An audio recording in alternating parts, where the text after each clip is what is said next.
Des ruines, les autochtones ont érigé un lieu de mémoire. Une plaque commémorative, seul vestige du pensionnat d'Herminskine. C'est l'un des 139 établissements administrés en majorité par l'Église catholique jusque dans les années 90.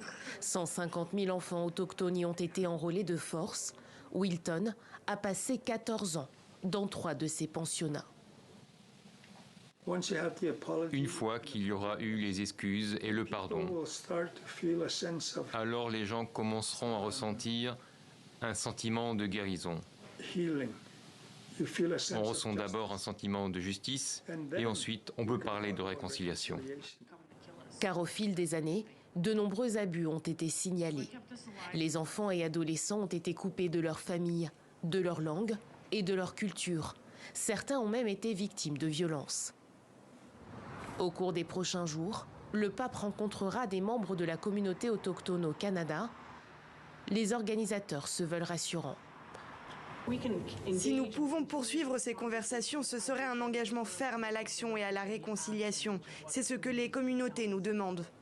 Pour certains, au-delà des excuses du pape et celles du gouvernement canadien prononcées dès 2010, des actions concrètes sont nécessaires. L'an dernier, de nouvelles tombes et restes humains ont été découverts près d'un ancien pensionnat pour enfants autochtones.